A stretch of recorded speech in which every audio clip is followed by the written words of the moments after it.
is Ask Me Some Things because Ask Me Anything needed boundaries. So when we ask for questions from our listeners, oftentimes they need to be edited. Of course. Because holy shit, guys, chill out. Yeah. Queen Emma wanted us to do a cool 87 questions, but since even she knows that's ridiculous, we're going to do some math here. So numerology, if you will, 8 plus 7, 15. 15 is still a lot. So let's just see how many of these we want to do. Deal. Perfect. Love it. Fuck this rundown. Okay. Number 1, first up, a hard hitter from SGAA11. What are Travis's thoughts on you and the girls getting a cat? Has he helped to convince Jason? I'm pro cat. I know that. Jason acts as if he's not pro cat. We had the coolest cat growing up. I talk about Flash all the time. Flash was an assassin. Yeah, she was. She would snuggle up next to you when she was in the house. Yes. She would come by and say hi. She was definitely the homie. I think Jason can't replace Flash. I think Flash is such a This is deep-seated trauma. It's such a pinnacle. She was so amazing. She's on the top shelf of cats. And I think it's going to be hard. Yeah. She used to do stuff like bring birds in for Jason.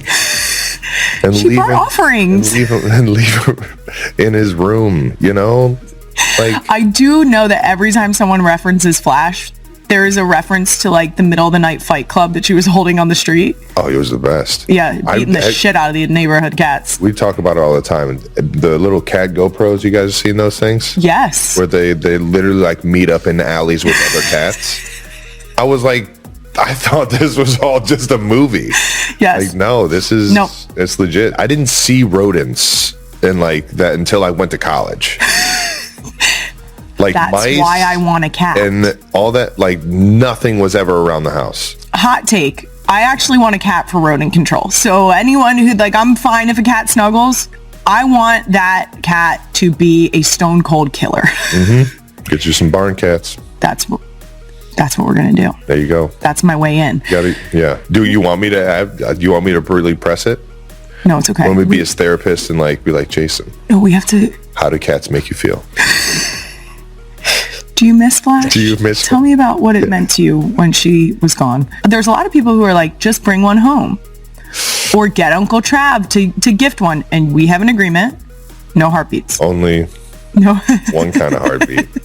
Oh, no. I actually found this out the other day, is that donkeys protect the land. Yes. I didn't know that. They're like guardians. It took somebody to tell me no, that's why everybody always has just one donkey on their property that has but they don't want to be alone. One day I'm going to have a donkey too, because they don't want to be alone. We had a good friend of ours, Evan Davis, as you know, his family had a bunch of, I think a couple of goats, but they had a donkey. Yeah. And it was the coolest pet. Of course it was. You see that thing with the stiff neck, he started running over to you. They're so cute. A bunch of people say, just get the cat. And I don't think that they understand that. That's not how a relationship works. That's not how anybody should be bringing things to the house. No. Especially something like that. Don't you want everyone to have buy-in? Yeah. We're gonna get to a point where the cat will come and it will be welcomed by all. Yeah. It's not right now. At all. It's probably not in the near future either, but here we are. From @struggling college film kid, how does Trav feel about Kai wearing red to Chiefs games but never actually Chiefs gear? Doesn't bother me one bit. I appreciate that you're even there. That's all I care about. You could come rocking green every single time. I would not do that. You wouldn't, because you're the best, and you want to support me. But I completely understand you not wearing anything but Big Ed would disown me. Yeah, and a lot of Philadelphia would have a problem with this. Yes. We've seen this with just Jason wearing a Isn't that Chiefs crazy? Jersey. Yeah. That's weird to me. That's weird to me because even though Jason played his whole career in Philly, he did not grow up a Philadelphia Eagles fan. So, and hot take, you're his fucking brother. How about that? what? Yeah. And also, it's not like you've played your entire career at the Chiefs. So it's not like Jason's out here like putting on this jersey, putting on that jersey. Well, now he is because he fucks around on Monday nights. But he's a fan of the game. He is. He's a fan. Big football fan. Yeah. And then I've got my green in the closet. Like you do? I've taken so many of Jason's jerseys that he has no idea I have. It's the best. Good. I'll just see those things. We don't need it after anymore. A game. I'll just see him hanging over by the laundry bin. I'll just like, lift it. Didn't have a Kelly Green one. You're coming home with me. No, I will always wear red for you. I will, of course, wear Bearcats. Yeah. Because that's as close as it gets to wearing something that would be Chiefs. Yeah. And I cheer for the Chiefs. And if people see me in person, I will tell people all the time, go Chiefs.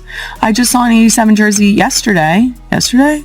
What day is today? Yesterday. Nice. And we were talking about how much we love the Chiefs. Nice. Thank you. So listen, you guys got to cut the shit. Right? Get off my back. Yeah. Leave Kylie. Next from Real One, V. McDougal. We talked about it briefly. What did Taylor say about her broken chair? Well, I had to present it to her because I felt bad of just she didn't hear that commotion. No, she didn't. She wasn't in the house, but me and Jason talked about it right after that. We're like, should I just super glue it and the next person that sits in it breaks Blame it? them. Yeah. And then I looked at how bad I broke it. I'm like, not possible. I'm going to need a whole roll of duct tape to fucking put this thing back together the way it was splintering and all this. Lovely chair, but R.I.P. Yeah. I had to walk in with just the back holding pieces. It's like, how much did you love this chair? I have never seen you sit in this chair. You didn't care about it, right? Right? What's the most memorable thing that you've broken at the house when you were a kid? You and Jason. Do you remember? Oh, man. The garage door, windows. Yeah, but I don't remember that. Oh, the windows. You're talking about the other garage. So the first garage in North Ridgeville, I notoriously got in the car and it went forward and I went through the garage door. So broke that garage. But our entire childhood, we used the garage doors at the Cleveland Heights house as backstops. It was like we could it was like, the tennis walls that they have at parks? Yes. For some reason we had a tennis racket and a bunch of tennis balls and I would just fucking try to dent it. Yeah, Pete Sampras that thing to death. And then it was the backstop when we would play catch. So the windows on it were broken. I'm assuming hockey shots There's too. Holes, yes, exactly. There's holes in it from the hockey pucks and the street hockey balls and all types of athletic stuff. Because I'm pretty sure it was everything. It was footballs. It was you name it. Yeah. You could see the imprint from a basketball on the walls. It's like we painted it like a sports complex. And it was guess the den. Yes. So, but that was, I would say the most memorable for me was either the office, the computer window, or the floor in the living room. Jason, tell me more. So I'll start with the computer. I'm at the house alone, probably middle school, 8th grade, somewhere around there. My dad had just got me a wooden baseball bat and I hadn't used it yet, but we had this big net. We had this net that wasn't that big, but it was there and I was trying to just feel what it felt like to hit it on the sweet spot. Make some contact. Yeah. Hit it just over the net, grazed the top of the net and went straight into my dad's office window. And he's not at the house. So I'm thinking what dad don't know won't hurt him. So I just start sweeping up some of the glass and I close the storm window as the regular window and just kind of left it and didn't say anything for the next, I guess my dad went back there to mess with a few plugs and saw that there was just shattered glass everywhere because I only grabbed the big pieces. It was what the hell happened here? And then saw the window and came, hey, it was a month, 2 months later. Oh, you got away with it for a little idiots? while. Oh yeah, they had no idea.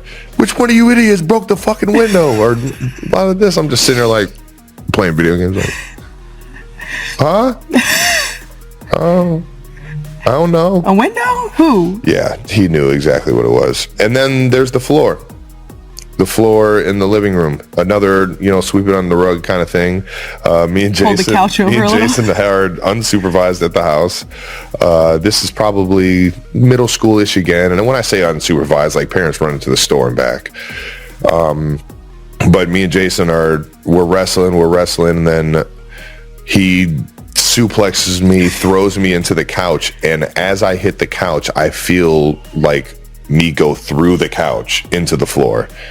And like through the floor, and we probably had just kind of like pushed the couch in another direction.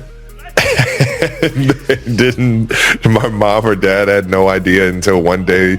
I think my mom or my dad was like, either one of them was like cleaning up the house and vacuuming and like trying, all right, let me get under the couch and get some of this stuff under the couch, and they realized we had a hole in the floor. Yeah.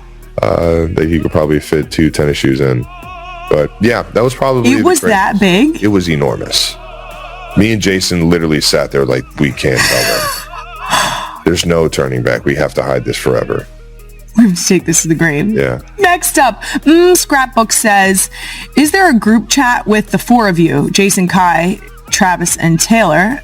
And is it as fun as we think it is? Well, I'll say this. You can say none of your damn business. Yeah, I'll say this. Because I tell people that all the time on here. Of course there's a group chat. There is a group chat. Are you kidding? Yeah, That's it. That's all you get. Yeah, 100%. Haha. Next up from Football Girly Pop. Do y'all have a favorite viral moment of each other?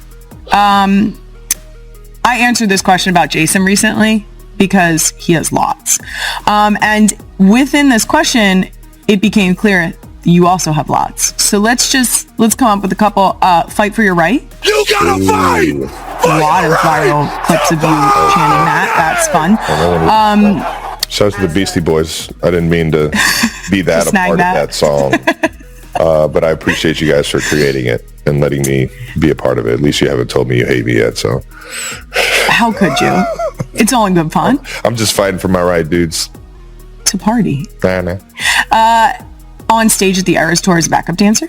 That was pretty insane. You did a great job. That was pretty insane. I had never felt so small ever in my life. Which is crazy because you've been in full stadiums, but that was a whole different animal. Like, yes. I felt like I was like an ant because the on a football field, like you have space. Yeah. There's not 1,000 people right up on you, and then you look into the stands and it's people. Like not light on the crowd. It's just a kind of like a dark, like, holy shit, there's a lot of people here. Yeah. And but yeah, that was amazing. You nailed it. Yeah. I didn't drop her. I promise you, that's all that was going through. It was the same as Phoenix. You're like, Phoenix. Don't drop her. Right Perfect. Foot. You nailed it. Right foot. Left foot. Chugging a beer after getting your diploma at the Live. I did say Live. Nice. Yeah. Touchdown dances, gifting Coach Reed a cheeseburger, SNL. All of these are viral moments. I will say one of my absolute favorites, I think it was outstanding comedic timing by you, was the White House podium. Oh, God. That shit was fucking hilarious. That was hilarious. It was so funny. My fellow Americans. So I was like in my head, like, do I say more? No, you nailed that. So it was the perfect amount. You nailed it. You nailed it. Everyone thinks that I tapped President Biden on the shoulder and like flanked him. And that is not true. I did not flank the president. Clear it up right now. Just to get on the mic. But you thought about it? No, he just kind of opened the gate. It was just good. He opened the gate. Good. And you were like, let me step in. Okay, you're going to let me say something. There's an open podium. Let me step up to that. Nailed it. There are not a ton of viral Kylie moments, so you don't have to answer the other side of this question. We actually prefer. I gotta think of what? Nope. We're not. We can't even go there because it always ends up in the. Bleep. Yep. Last question from Natalie Rose. Patiently waiting to hear about Trav's best man speech. Do you remember giving a best man speech at our wedding? Of course I do.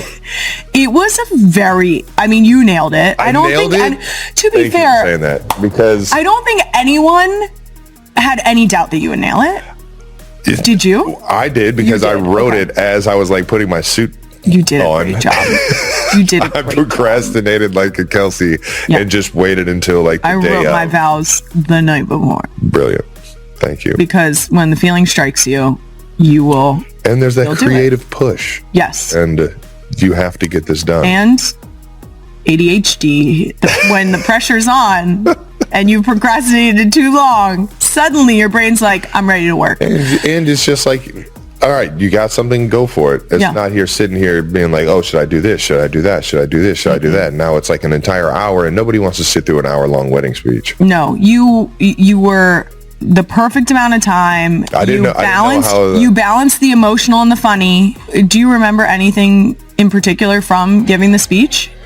Other than talking about Jason and trying to make everyone laugh about that, just like letting you know that I just got like the coolest sister. Like that was sweet. That's all I really remember. And you did a great job. And how it was she's so sweet and nice, and she's so kind and so polite. And then we go to the shore, because Hawaii was where we first met. Yes. And then we go to the shore, and all of a sudden we're at Ocean Drive. And I hear a motherfucker. I'm like, holy shit, where did this woman come from? This is why at the snap of a finger, Jason's like, huh? Who, me? Whatever you say. Yeah. That's good stuff. Oh, no. I think I know what you're talking about. Do you remember the little nook we were in at OD?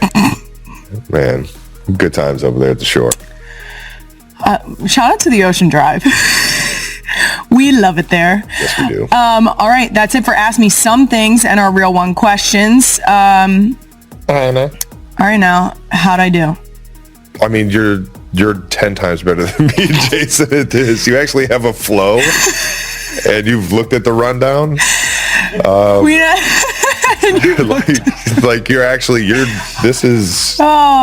Wait, can we set the record straight?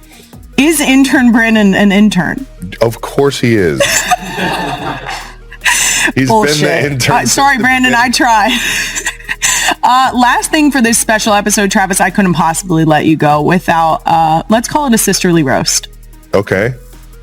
Oh, God. To be clear, I have been...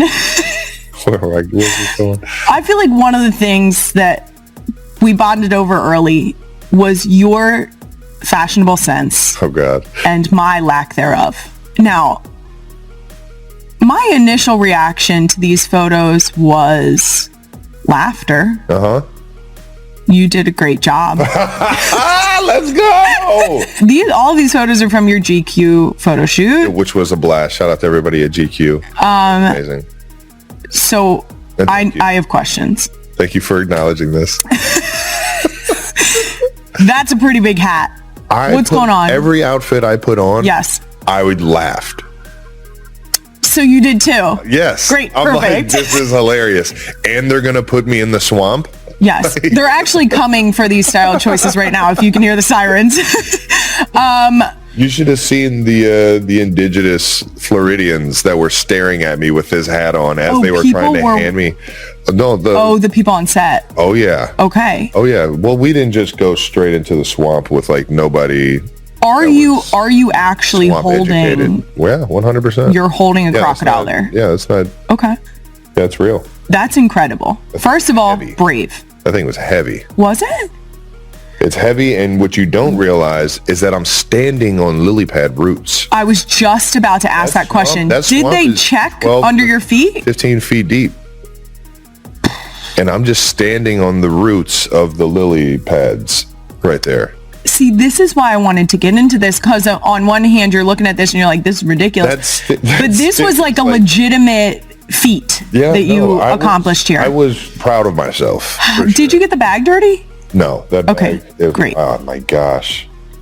Sure. Slaw would have killed me. Okay. More questions. Okay. What type of construction were you doing in the ocean? I was doing turtle construction. I was doing water, moving. Yep. Getting.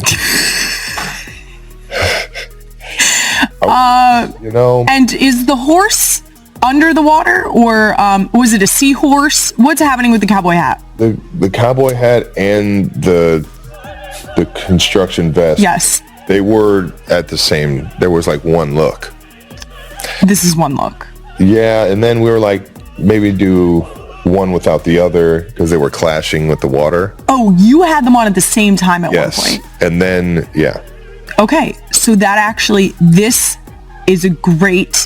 was actually great decision making. Yes. Because that would have been too much. Right? It was way too much. It was too much, and then you split it, and this is clearly not too much. This is exactly what it's supposed to be. No, that's enjoying the water after a hard day's work. Sure. On site. Refreshing dip. Great. What else do we have? Yep. How sweaty. Okay, so this shoot was in South Florida. It was literally in the Everglades. Yes. So fuzzy, here we go again with the fuzzy hat. Smaller fuzzy hat, though. In June. In June. How hot were you in that pea coat? I was sweating my tail off. Were you? That was the most uncomfortable part, is that I'm sitting here trying to make a serious face for the shot. Yes. Knowing how because bogus you're professional. I look. Knowing how bogus I look and feel, even though I thought that was pretty cool. That shot, that's actually, that's pretty cool. You get the old car. Mm-hmm. But I was literally sweating bullets the entire time. Like down your face. Yes. You're trying to pretend like you're not. Like, it just wasn't happening. And that's why And it got to Kylie Kelce was brought to tears on a recent episode of the Not Going to Lie podcast when her husband, NFL star Travis Kelce, made a heartfelt promise to take her children to Super Bowl 60 between the New England Patriots and the Seattle Seahawks. Known for her straightforwardness and rarely showing her emotions publicly, Kylie's reaction surprised many fans and highlighted a softer, deeply personal side of the couple. What started as an ordinary, lighthearted conversation about family, raising children, and balancing life in the media spotlight quickly became a deeply emotional moment when Travis leaned into the microphone and said, "I promise you, Kylie, when Super Bowl 60 happens, I'll bring the kids. Not as anyone's children, but just as kids enjoying the biggest moment in football." The sincerity in his words silenced the studio and left Kylie speechless, bowing her head, taking a deep breath and admitting, "I didn't think you'd say that. I really didn't." The raw, unscripted exchange, free of dramatic music or staged drama, immediately became the most shared clip from the episode, resonating with NFL fans and the Kelce family alike. For Kylie, it was more than a promise. It was a reminder that amidst the pressures of growing up in a professional sports environment and navigating public life, her children could simply enjoy beautiful, unpressured moments that foster a sense of belonging. Travis, often celebrated for his athletic achievements and multiple Super Bowl appearances, showed a different side, an attentive uncle and devoted husband who values family over fame.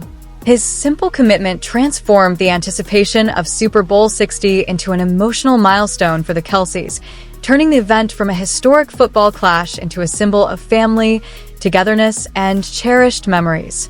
Beyond the stadium lights and the spectacle of the NFL, this promise allowed Kylie's children to experience the game's thrill while surrounded by the comfort and love of family rather than the weight of expectation.